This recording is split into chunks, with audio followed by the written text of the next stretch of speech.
Pierre Boulez was a French composer, conductor, and theorist who also was a prominent figure in the music of the 20th century and responsible for a lot of innovations, but also the establishment of institutions that champion experimental and new music. He was the founder and has been was the director for many years of IRCAM, Institut de Recherche et Coordination Acoustique Musique in Paris, that is still a landmark institution at the forefront of music experimentation.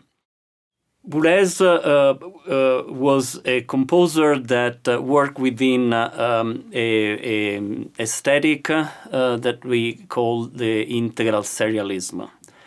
Integral serialism is a way of composing by making pre-compositional decisions about the sequence of the notes, the sequence of the rest, the sequence of the dynamics, the sequence of all the musical parameters, and then strictly adhere to those sequences for the production of the composition. Of course, you can read a lot. You can find online a lot of information about integral serialism. You'll see in this example how these techniques kind of is established and evolves. We are gonna listen and analyze a piece that is called Structure for two pianos that was written in 1955. There are actually two versions of this. We will do Structure 1, that is the first of two of this series. And we can listen to it here in the PowerPoint or on YouTube or any other music streaming service.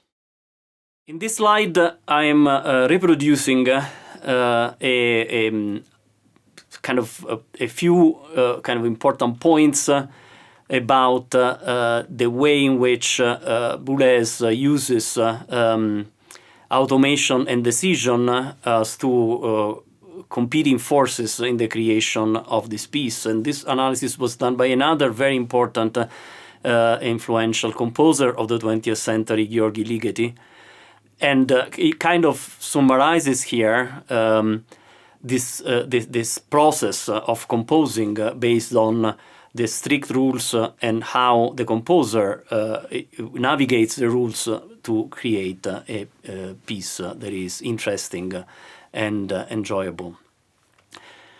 So there are decisions that are made by the composer, like the selection of the elements, the way in which the elements are arranged, and the choice of operations that we are doing on the elements in order to modify the structure. And this is something that you do using the same operators we have introduced in the previous units.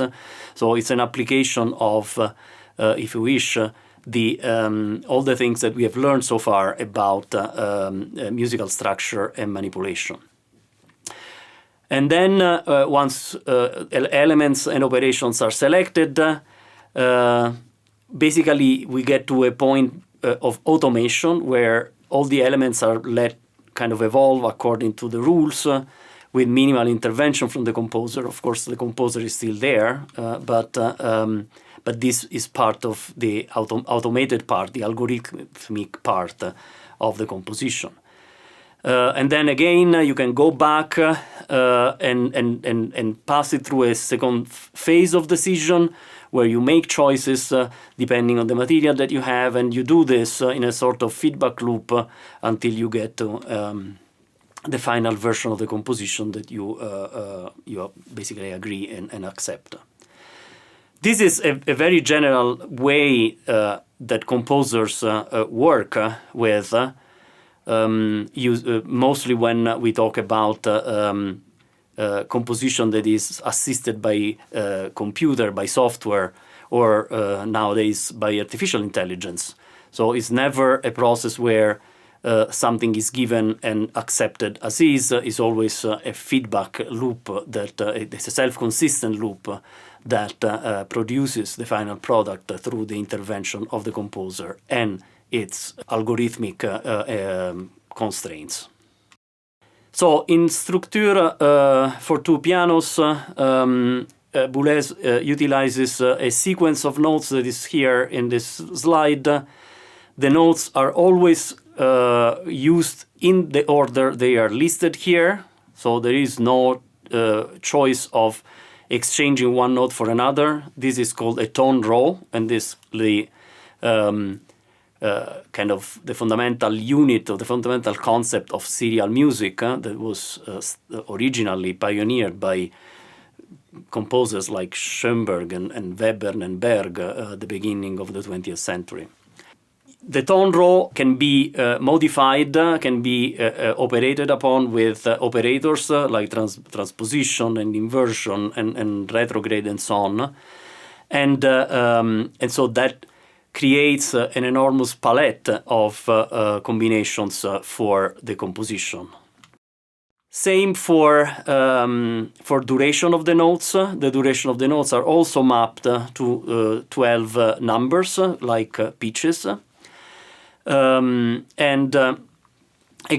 also the series of durations, as you can see here in this chart, can be operated upon with the same operators that we use for the notes.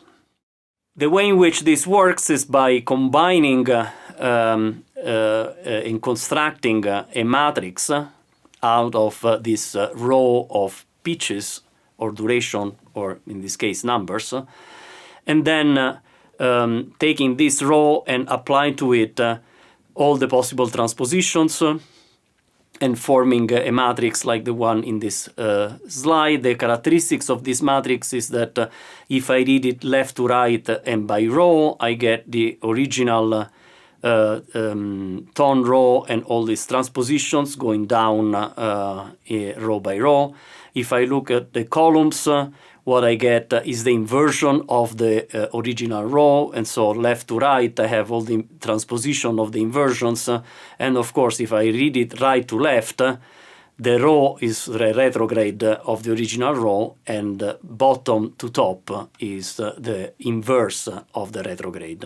So by constructing these matrices, I have at my disposal all the possibilities that I can work with in defining the different pitches in the sequence of the composition. What Boulez does is actually planning a structure for the piece, and that's the name that comes from there, structures, by assigning a specific operation, a specific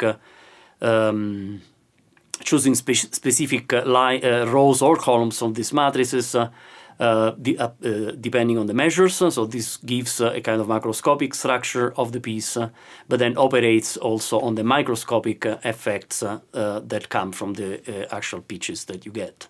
And so, for instance, here we have in red, I believe, is the pitch structure, and in green is the duration structure that are combined into the first section of the piece.